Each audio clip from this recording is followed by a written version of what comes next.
The title of this presentation, this session is Play Smart, Not Hard: How to Change the Game and Double Your Time Off.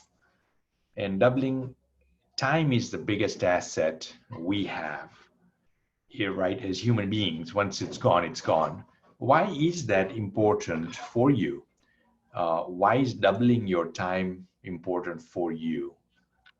What happens? What would you do with that extra time? Would you spend it on personal, on a better work-life balance? Or would you reallocate some of that time and spend it on things that you enjoy doing? Things that energize you, things that are in your genius zone, things that that put you in a place, or spending time where you end the day, you finish off the day feeling very, very energized and feeling like there was a day well spent. Now, for me, a number of years back, I recognized that I wasn't too excited about doing technical work. I wasn't enjoying, doing technical work, even though I'm a CPA. And I enjoyed more working on it, and I enjoyed more on the growth stuff, that stuff that excited me. I enjoyed, building a team. That's kind of stuff that excited me. I was into personal development, so I started CPA Marketing Genius, because with that, it was about helping others develop themselves more.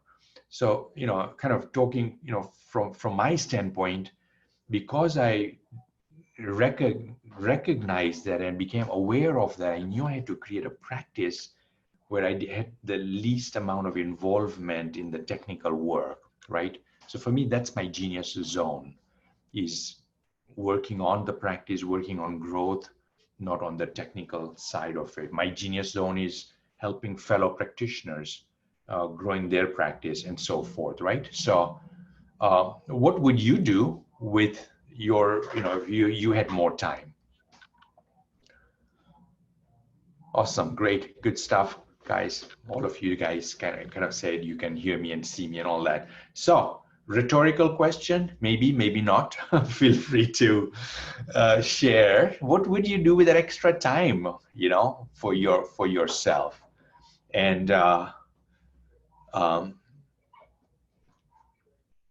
Joe says, take time off for Corvette runs in the US and Canada. Yep, you're a sports guy, race car guy.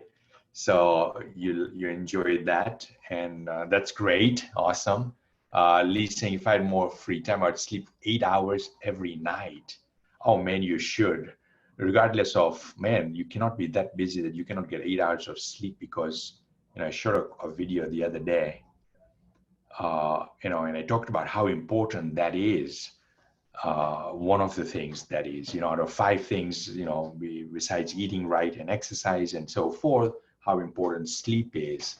So Lee, hopefully you are gonna be sleeping 8 hours and nothing should get in the way. All right, here's the opportunity, folks, for us as practitioners. The opportunity for us is that this is a good time to grow your practice. Anytime there is what has happened in 2020, the disaster that's happened in 2020 with COVID, anytime there is some disruption of that sort, there is an opportunity. And I'm not, talking about opportunity for being opportunistic in a negative way. I'm talking about opportunity from a place of helping others and making a difference for others. And the biggest opportunity is small business owners have woken up. This has really woken them up and made them aware and realize that the way they've been doing it, the way they've been running their business, their financials were not strong. And this is where we come in as their financial coach, that they need the help, they need the assistance from someone like us, like our firm, that can be independent, that can be objective, that has been through it, has seen so many different situations, client situations, that we can impart that wisdom, that help to our clients. And I feel, I work with, practitioners now for the last 12 years, and I see how much value we bring to the table. And I also see how much we undervalue the value we bring to the table, right? And when we undervalue the value that we bring to the table, then we're not showing up. We're not having meetings with the clients where we are leading the conversation, we are asking the right questions, and we are helping the client come up with the 2 or 3 things that they need to pay attention to. And so this is, I think, the biggest opportunity that we have as CPAs. I've seen, when I talk about undermining the value, the biggest value you bring to the table is how many different businesses you worked with, you've been exposed to over your career. You work in public accounting, you may have gone to corporate America, you're back in public accounting, you've come across hundreds and hundreds of different businesses. Am I wrong in any, do you disagree with anything I've shared? Right? The amount of value you bring, having seen so many different businesses, what's worked, what's not, that is like crazy good, man. You're like a genius. I mean, and that can be pretty remarkable in us helping shape our clients, their businesses, and guiding them from where they're at to where they need to go. And most of it is coming by asking the right questions. Most of the driving and guidance we give to our clients can come by just asking the right questions. And I've said this so many times, and I know the people that are really following me, they've really taken this to heart. They're not like encyclopedias now. They're not, Google searches and, spit out the answer type of people. Yeah, they're the type of people that ask the right questions, and then a second right question and a third right question, and so forth, and get to the core thing, the core piece of what it is. Joyce saying here, hi Salim, if I could start life all over again, I would have loved to hook up with you versus the numerous programs that I've invested in over the past 4 years. Man, thank you, appreciate that comment, Joe, but never too late, never too late to do that, but I appreciate that very much. I welcome any thoughts, comments throughout this training. While I am talking and sharing, I want to hear from you, everyone in the room here, so that you're bringing out things you're agreeing with me, things you're disagreeing with me. Bring it out there so we have a healthy dialogue of what's possible and what's getting in the way and what are the solutions, right? All right, let's move on. There are essentially 3 things that I wanna cover, and I'll give you my insights of what's most important in these 3 things. So this is going to be a very kind of right down to the main thing that I'm going to share with you. And I'll talk about also my own struggles, where I struggle personally as a practitioner, or what I've seen other coaching members struggle with, right, when it comes to these 3 areas. All right, everyone good so far? Give me a thumbs up, because I feed off your energy, everyone. No, please know that. I give you my best when I know that, it's not, my words are not, going on deaf ears or something. So kind of, please give me, thank you. Lee gives a thumbs up. Cool, awesome, great. And That's really so important, guys. When we are working with others, it's an important part of what the human being is, that everything is energy. When we have our team, we want to get good energy from them, and we want to be aware of that.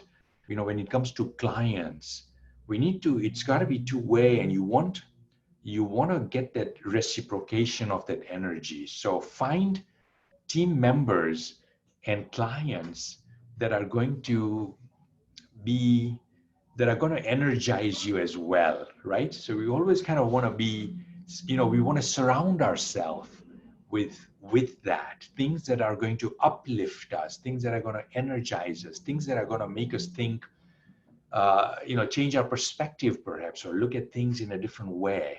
At least that's what I do. I'm always kind of, uh, selective in the people that I'll hang around with or associate with. It's people that are going to, that I'm going to feel, walk out of in a much better place than I was before that conversation, right? So I think that's really an important aspect of building a championship team, is you want to build a team of people that are going to, let me go to the championship team thing here. People that are going to be all on the same page, that are going to be contributors to the success of your organization. So when it comes to building a team, I don't know if you are looking to hire someone or not. And if you are looking to hire someone, you want to make sure that you are paying extra care in the type of person you're bringing in. And you're not hiring someone just for the sake of skills, not bringing them in, because they can do tax returns or do the technical work, but you're hiring them because of who they are and because their value system is aligned to the firm's value system meaning culture. They're the type of person that are going to fit in the culture of your organization, and culture meaning the values, in what is dear to the company, to the people in that company. And so from a hiring standpoint, critical that we ask the interviewee, the candidate, the right questions, so we know, man, is this going to be the right fit or not?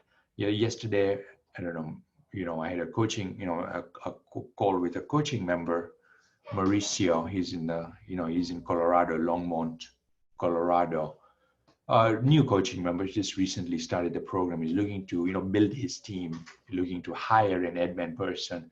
Kind of walked him through the critical pieces in making sure he brings in that right person, even though they seem very qualified and he had a great phone call with them. Even then, we want to make sure that you are, that you're doing everything you can to bring in that right person.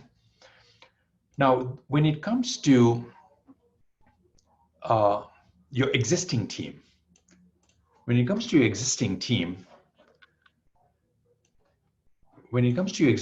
want to make sure you've got the right people on the bus and they're in the right seats. You may have read this quote from Jim Collins, Good to Great, is that, the quote that I pulled from the book. In fact, leaders of companies that go from good to great start not with where, but with who. They start by getting the right people on the bus, the wrong people off the bus, and the right people in the right seats. So, and the best way to find out if people are on the right seats is through communicating. It's through conversation, it's through dialogue. You learn a lot about the person. Yeah, weekly meetings, daily huddles, one-on-one meetings, whatever it may be, whatever rhythm you establish in your practice. If you're all islands, and if you're not, having this conversation with your team, then what's going to happen is you're not going to know them. You're not going to learn more about them, what they're capable of, what are they thinking, what the contribution is, and so forth, right? So communication platform is critical. Having that in practice. And I hope everyone here has that rhythm that they've established in their practice, where you're meeting with your team on a regular basis. It's consistent, regularly scheduled meetings. And any questions with anything that I've shared with so far? Is it easy? Is it easy to have that open communication with your team? Is it easy to always remember servant leadership, where you're coming and you're serving as the leader? You're serving the people, you're serving them from a place of creating an environment that is conducive for success, it's conducive for accountability, it's conducive for productivity. Not easy, not necessarily easy. Is it easy to get feedback, 360-degree feedback from your team, asking them, hey, how would you score me as the leader here? And what you may hear may not be pleasant. Unfortunately, most times it's going to be unpleasant stuff that we'll hear. And that's the start. That's the beginning of improvement. I was just having a conversation with one of my team members right before this webinar, Donna, and I said, all progress starts with self-awareness. And she says, Salim, that's so true, and she, and I was kind of listening to something the other day where it says the people that are least knowledgeable, you ask them from 1 to 10, where do they rank themselves? And you'll hear 9. The less the knowledge, the higher the score, unfortunately, right? The more we, the more knowledgeable we are, the more we have been around, the more aware we are of what we are and what we are not, and our insignificance as well, right? And it's really having that balance, right? I mean, earlier on I said, the value we bring to the table, but I think that has to be mixed in with that clarity and that understanding of how insignificant we are as well, right? Because that brings humility when we know that we are only a speck, however you describe that, our insignificance, right? And I think it's a healthy balance of the two that brings in humility, and it brings in confidence, it brings in all the other attributes that our clients need from us. All right, so far, folks, what's resonating with you? What are you thinking? What are you, what's going on in your mind? Share your comments, good, bad, ugly, few words, long words, like Joe. you write well, Joe. You've got a paragraph here. Have you ever considered writing a book, Joe? I think you'd create something really good here.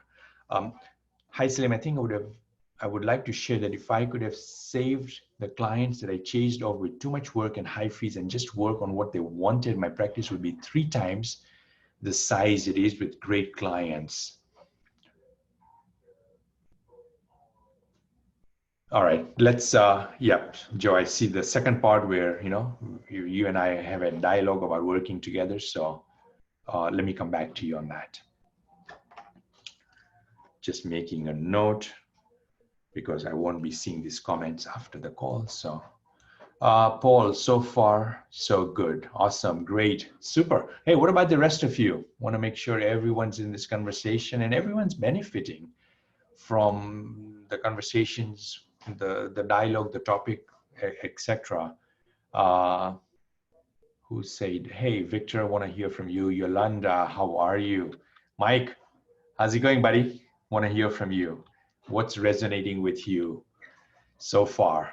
From everyone, Paul, everyone, want to hear from you. All right, cool, great. Bring the comments in, folks. I'm going to move on to the other area, which is Streamline Operation.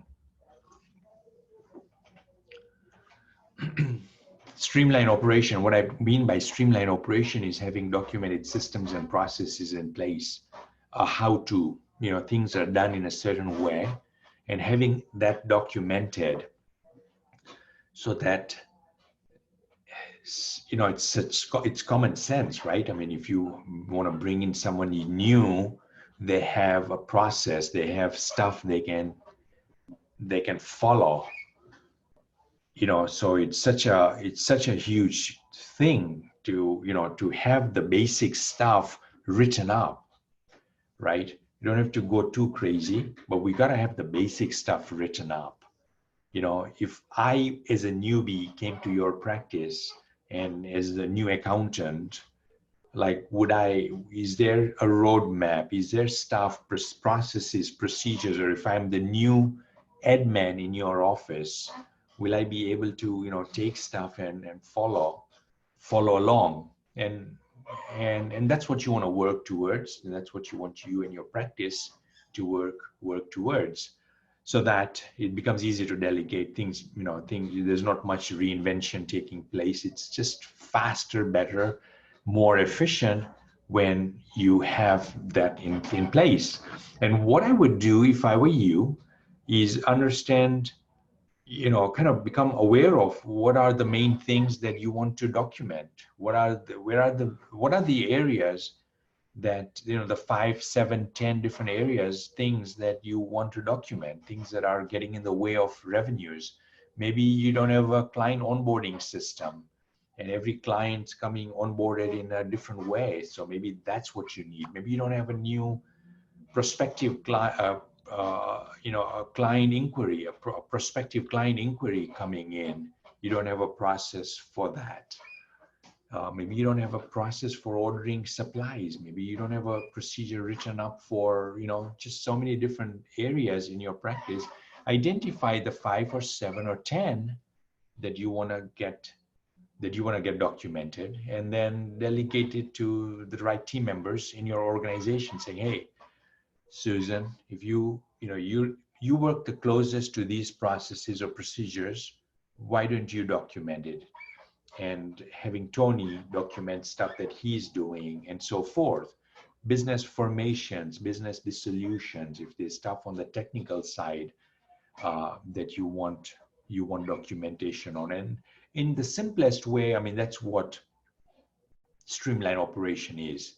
It's documenting stuff, because a practice without systems is it's a tough practice to run. It's a practice that becomes overly dependent on one person. Maybe it's you, maybe it's you're one of or two of your key team members, and that's dangerous. Dangerous in so many different ways. So you definitely want to get into thinking and putting in practice documented processes for that. Any questions on Streamline Operation? How streamlined, how systematized is your practice now? If you were to give an A, B, C, or a D, where do you fit in? Or where do you think you are?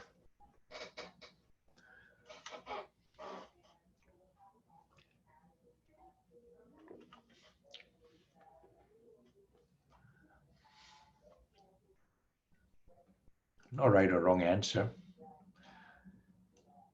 The answer you feel is important for you.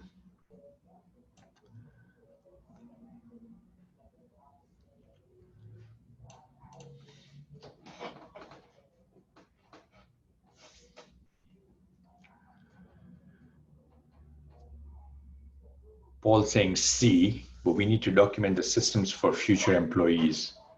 Good. Joe is saying our firm is streamlined, so we're about 50 to 75%, but do not have written steps. So Joe, that's really important. It's good you've got it in the head. A lot of practitioners have stuff in their head, but that is what we want to do, is get it out of the head and onto paper. I don't know if you guys heard, saw it through social media and so forth. Something personal from my end. My office manager who was an important member in my family, at my team here in my firm, she unexpectedly, suddenly passed away within minutes from just out of the blue, in very good health, high energy. Her name was Marianne, an amazing person. Uh, Went for vacation, went from a nice vacation, came back suntanned, just loving life.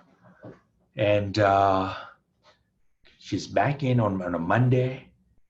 On a Wednesday, she goes to the bank, running an errand, and gets a cardiac arrest. And within like 10 minutes, lost her breath or oxygen in the head, in the brain, and within a few days passed away. It was a big shock, not only for my team here, but for clients, because I got like hundreds of emails, from clients that were all, just yesterday, man, a client, said, Salim, I'm so sorry about, the loss. We, communicated it to them and so forth. So point being, that this is just the way of life, right? The more you can, the more you can document stuff and have it so that things are written up, documented, the better it is, in so many different ways. And it's one of the most difficult things to do because there's never time for it, right? People are always going to be, your team's always going to be busy. They're always going to have that objection of, I don't have the time. But you're going to find the time. You're going to make it as part of the process. And folks, I want to approach Streamline Operation from a practical standpoint. We don't want to do it from being an impractical standpoint. And impractical meaning writing out so much detail that it's taking too long to write it and to keep it updated. So we can do that, but we need to have some sort of a roadmap, enough that somebody can come in and pick it up or follow along in a reasonably quick and fast and easy way, right? So that's kind of how you want to be thinking about when it comes to streamlining, documenting your operation. And when you exit out, it becomes a much easier practice to sell than one that doesn't have that, where everything is like it's, everything is, it's a project. Doing anything is, there's like so many intricacies because it's just so complicated, right? No one's ever taken the time to just kind of, put it down there. So, all right, so that's my thoughts on Streamline Operation. Yolanda says 50% documented, but not cohesive. Got it, yeah. And I think we want to be looking at it for the next 3-4 months before tax season comes. Where can you make that headway in terms of systems for processes, documenting processes, and so forth.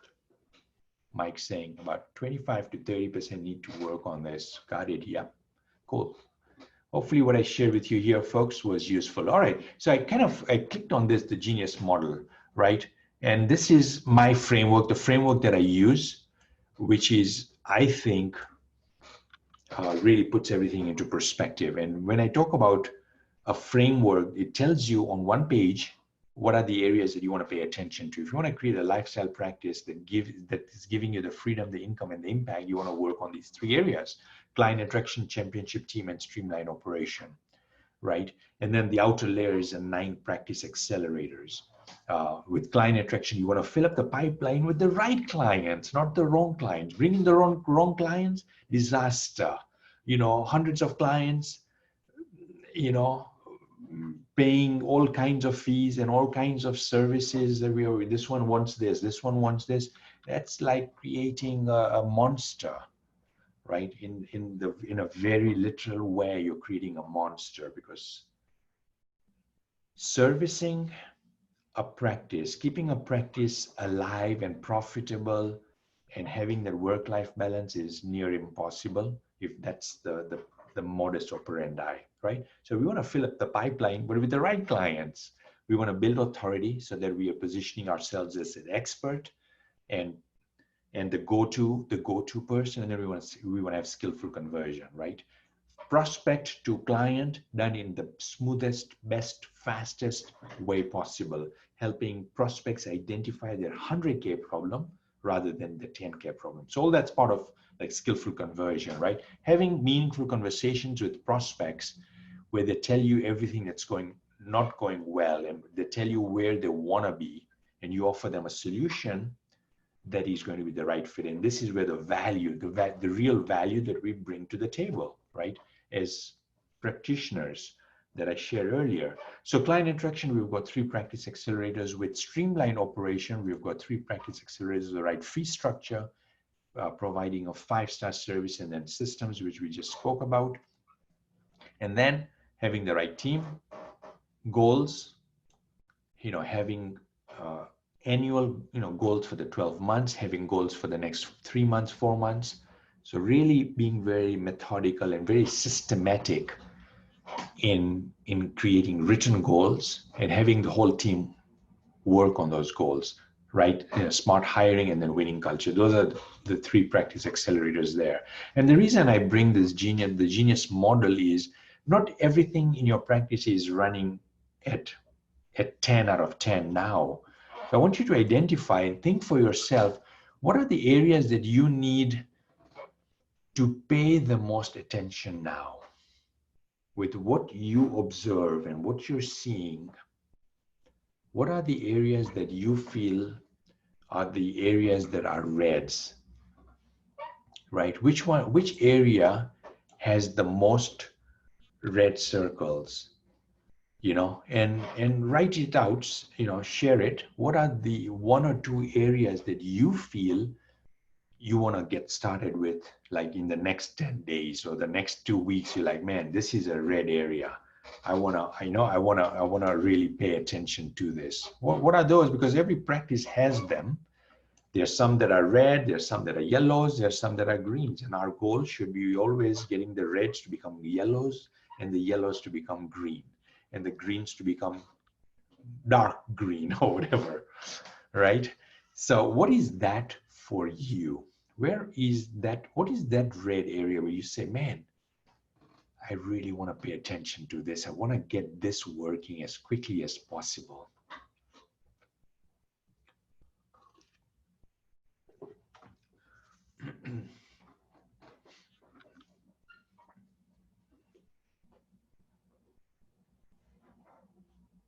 Giving everyone a few seconds so you can share. What is that red area for you? Joe saying client attraction, Lee saying build authority and filling up the pipeline. So Lee, you've got build authority and filling up the pipeline. Got it. Client attraction then as well. And Mike, you have Streamline Operation and Championship Team. Got it. Yeah. Cool. What about the rest of you, folks? Paul, what about you? Victor, Yolanda? I want to hear from you guys. What are the red areas for you? And then I'm going to get into client attraction. Yolanda, client attraction. Paul, building a championship team. Victor, championship team. Cool, man, you guys are like awesome. All right, so client attraction, championship team. Victor, got it. Cool, awesome. Let's talk about client attraction first. Kind of covered championship team, Streamline Operation, but happy to answer any questions you guys have in any of those areas. Client attraction. What is client attraction? Filling up the pipeline with the right clients. So first question is, who are the right clients? Who are the right clients for you? You've got to become crystal clear. Again, one of those things, not easy to identify, especially if we have created a mixed bag of clients in a long period of time, right? But starting and having penetration in one or two industries, I think, is really the way to go when it comes to client attraction. What are the one or two industries that you want to become you want to build authority in, right? When we try and do too much and try and serve too many people in different ways, this is the predicament that a lot of accounting firms are in. You go to the website, you'll see a gazillion services, from cash flow to business valuation to forensics accounting to everything under the sun that CPA firm can do, business advisory, just like everything, loan packages. Agreed? Like, that's kind of what you'll see is, an accounting firm that can do everything. And the prospects like, how can they do all that? It's like going to a restaurant and that menu is like 400 items. It's a 400 item menu. I don't know if you guys have watched, TV shows like Restaurant Impossible and so forth. What's one of the first things that, Steve Irwin, I think, right? What does he coach for that restaurant owner? Anyone know, anyone watch that show, Restaurant Impossible? Anyone? Restaurant Impossible? Because this, I feel like the great analogy when it comes to accounting firms and the services that they offer. Takers on Restaurant Impossible, and I think Steve Irwin is his name, but one of the first things he does is like, man, let's reduce this menu from 400 items to like 15 of the best items, right? The 15 of the most, the core items, right? And so that is super important to do that as part of client attraction and filling up the pipeline with the right clients. So one or two industries becomes a whole lot easier to build authority in one or two industries, preferably one, and then rather than like old small businesses, right? It becomes too generic, too wide, too big. It will not stand out. Joe, you're asking about the book that I wrote, right? I don't have a copy in my room here. I should. Straight Talk About Small Business Success in New Jersey. Now, when I wrote that book back in the early 2000s, I published it, and within 10 days, it was in Barnes and Noble bookstores. Anyone know why it got onto Barnes and Noble bookstores? And, I see myself as I'm not I'm not a Jim Collins. I'm not like in the business of, writing amazing best-selling books. I mean, I barely learned how to write, right? Why did my book get into Barnes and Noble bookstores? Can anyone tell me? A book about small business. What was so special about it? I mean, there's like only, not every book makes its way, it's a very limited number of books that make its way into a Barnes and Noble bookstores. And when I was writing the book and strategizing it, I wanted to do it in a way that it got that level of publicity. Why did the New Jersey State Chamber of Commerce, the state chamber for the entire state, publish it on their website and made it as part of in their bookstore? They sold it. Does anyone know why that would have happened?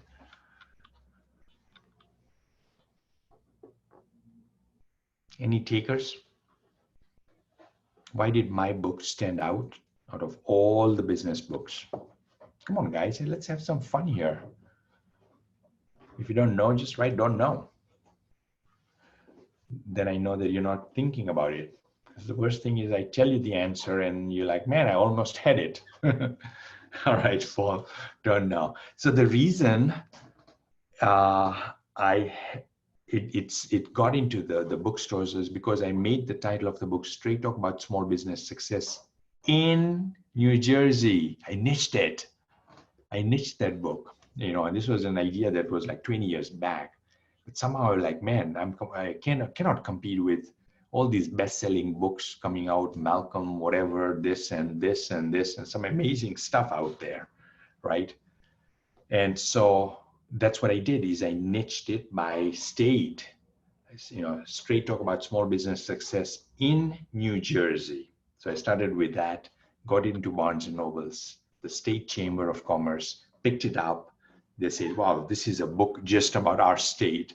We got to give it the publicity that it wants. They send out emails to their client list and so forth, right? Not to brag in any way here, but really the point being that you want to differentiate yourself. And one of the ways to do that is by niching and picking an industry and becoming, going deeper in that industry with your expertise. Making sense, folks? Right? Does not mean that you say no to clients that are going to come from other industries. It doesn't mean that. It just means that from a marketing standpoint and from a focus standpoint, you're going to pick this one industry and you're going to become the dominant. You're going to try to become the dominant player in that industry, right? And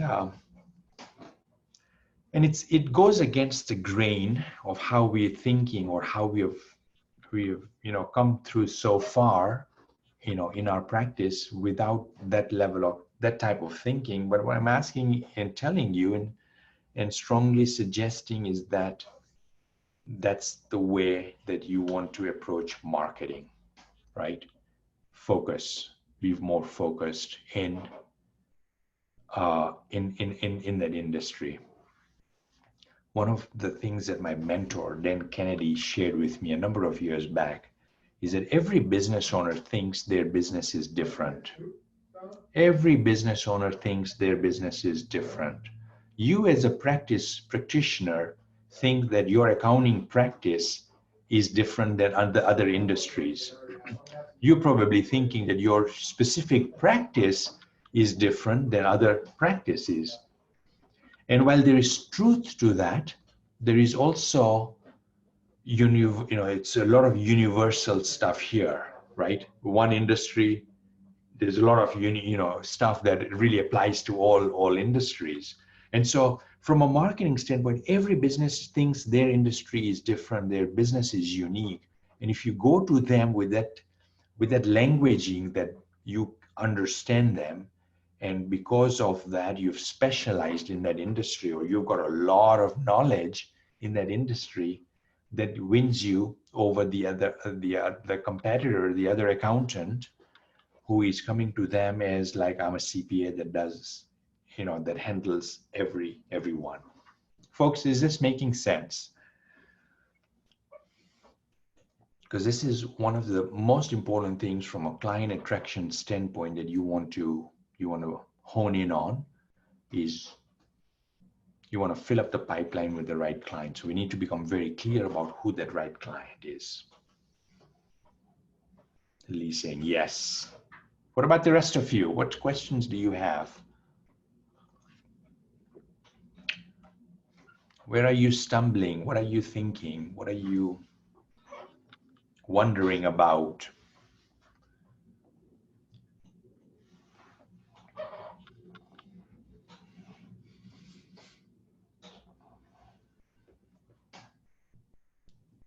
All right, yeses means it's making sense. Cool.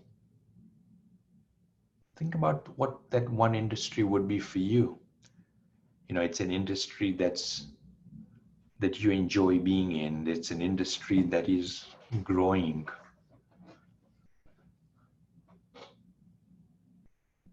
It's an industry that would appreciate the types of services you want to bring to them.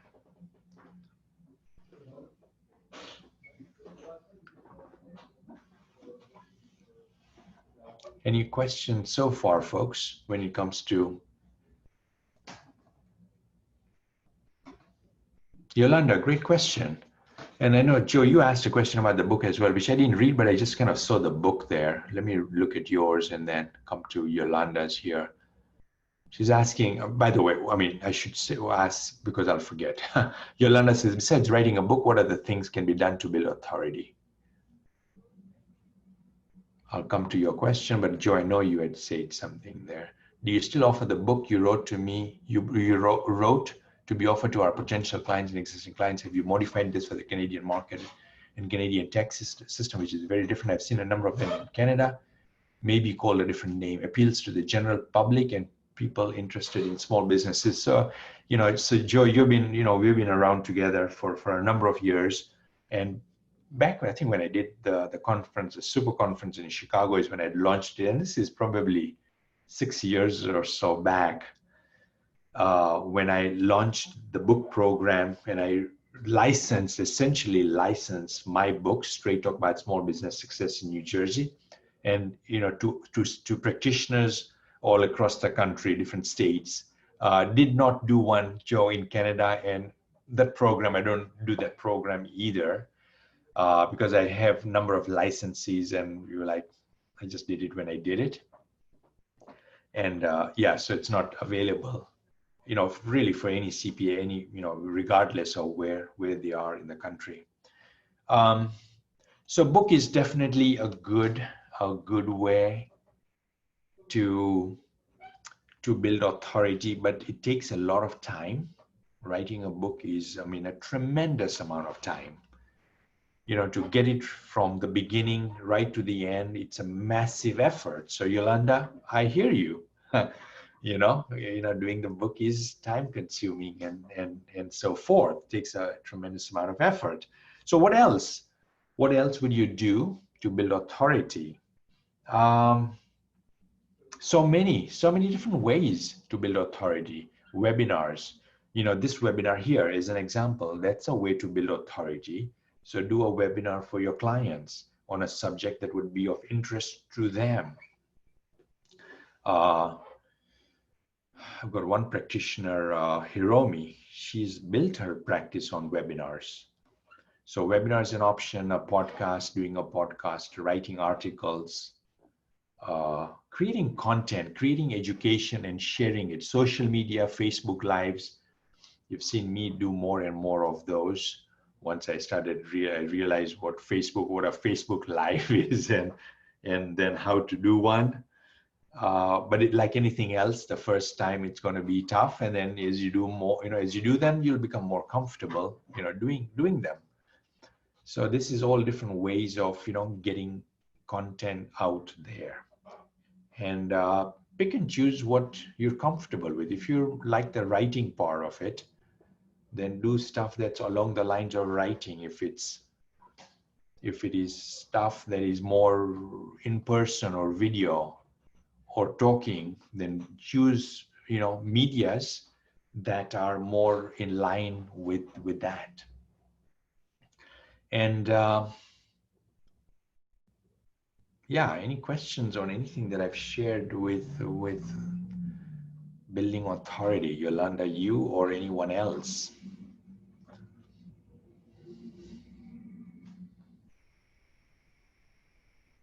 Any questions on filling up the pipeline, building authority, anything along those lines there?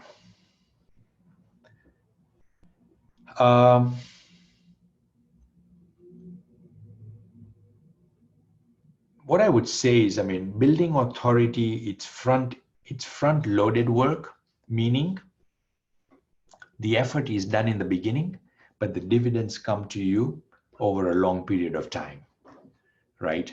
Getting that article written or creating a webinar, and this is the hard reality of things, folks, because if we are looking for just shortcuts and get turnarounds, quick turnarounds, then that's not how it is.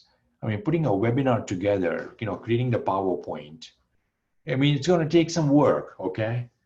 Especially doing it the first time, it's going to take a little work. You've got people around you can find on Upwork and so forth that can help you with it. but it is going to require some of your time to do this if you want to do it in the best with your best efforts, and to get the best results. So building authority takes a little time, right? It's front end work, but once it's done, it pays so many times over with, and the payoff comes in the way of better quality clients, higher revenues, bigger profits, just all across the board. You will see there being a high ROI. The ROI is not going to come from that first webinar. That is the truth. That is the truth. That's the reality with this, And I think it's wise to think like that. It's wise to not say that, all right, did the webinar, I'm going to get 1,000 people on it and I'll sign up 100 clients on it. Like, come on, it ain't happening, right? But do a webinar, get 4 people on it, and 1 people raises their hand and says, I'm interested in working and looking at you, what you do, whatever, right? That's great. And then even smarter is then repurposing that webinar and creating a lot of content and getting all that content out there in the form of articles, in the form of social media, and so forth, right? So now you've repurposed one thing that took a lot of time, but you were smart about it because you repurposed it and created a ton of stuff. And this is where the opportunity is, creating good content that is industry specific is the opportunity. That's the big opportunity because it's not there yet. You will be one of the earlier ones if you start getting on that. Most practitioners, they're fighting it, whatever. They don't have the time for it, and they don't know where to begin, whatever, right? If you're one of the early adopters of this, this is where the opportunity is for you. All right, Lee's asking, cool, Yolanda, good. Where she says working on social media content now. Beautiful. Lee saying, what's working best now in building authority and filling the pipeline for your coaching clients? I think I answered that question, Lee. What's working now in building authority? I kind of, talked a bit about that, and then filling up the pipeline is, deciding on that industry and creating content in that industry, creating content for that industry. All right. One of the best ways to create content is to interview people that are knowledgeable in that industry. That's an easy way. Do a 15-minute fast-paced Q&A type of an interview with experts that are in that industry. Everyone likes to be interviewed, or most people like to be interviewed, and either pay them for that interview, but very, very quickly, you can create some good content. And I'll just give you an example, like for $1,000 or a couple of $1,000, you can create some amazing, fresh content in an industry. Do 15-minute interviews, line up 10 people, pay them a couple $100, whatever, and give them, a list of questions. You'll find out very quickly best practices. Interview, if you're, the dental niche, find 5 successful dentists and do a Q&A with them. Ask them, hey, what's working for you? What are you doing now in your practice? And interview them, record that. Now you've got a ton of content that you can repurpose. And because you're the interviewer and you're interviewing successful dentists as an example, by association, you become an expert. You become the authority, right? So a great way to do that. Folks, we are like 2 minutes to the hour. Hope this was all useful and good for you, good stuff. I don't have much to kind of, in terms of resource, I think you guys are all on my Facebook group, the new one that I've started. If you're not, you may want to join that. Let me see where that is. Facebook group. This is a resource if you want to, you know, kind of stay in my world with videos and so forth. Join this group here. I think you guys can see the thing. Let me see if I can put that in the thing. Copy.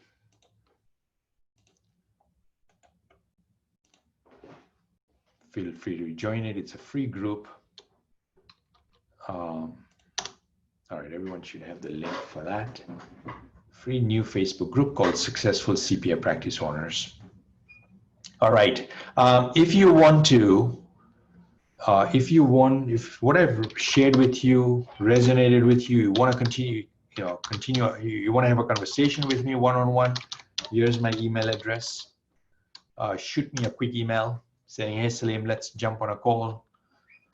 And we'll schedule some time to do that. Yeah. All right, folks, why don't we do this? We've got 2 minutes left. Biggest aha. What's your biggest share? So let's do a biggest share so that everyone walks away from hearing what the big thing was that they got and what others got. So you learn as much from what you got as you will from hearing what the other people got from this session. So folks, take a few seconds, think hard, reflect. What was your big takeaway?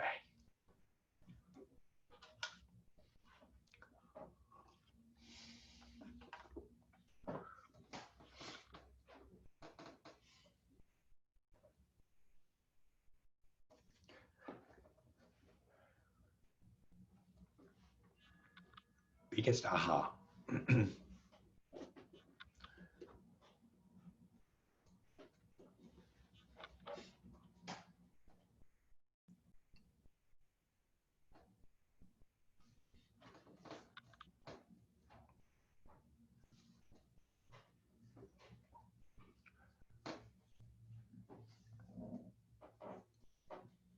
Few more seconds. All right. Few more seconds is over. Everyone's putting in their answers. So super. Let me quickly share that and then we're going to finish off, folks. This was hopefully very, very good for you. Joe's saying you have to focus on one area and work through and obtain expert assistance. 100%. Awesome. Good, good. Paul saying, reminder that we need to make time to document our processes and consider them in the process in case they should be changed. Beautiful. Good. Thanks. Yolanda saying, interview experts in niche areas served to build authority. Good. Lee saying that URL is not working for the Facebook. Lee, send me an email. Quick email, please. If it's not, anyone else have that issue, let me know. We'll try and get you that link. Victor saying focusing on the right type of clients, right? Filling up the practice with the right clients makes a huge difference. Front-end work, being selective, being strategic about it, but it pays dividends over a lifetime. All right, folks, with that said, thank you. You guys were amazing. I enjoyed this. Very interactive, good stuff. Just truly, truly enjoyable having you on this. Hope you got a ton from it. And good. Talk to you soon, guys. Take care. Bye.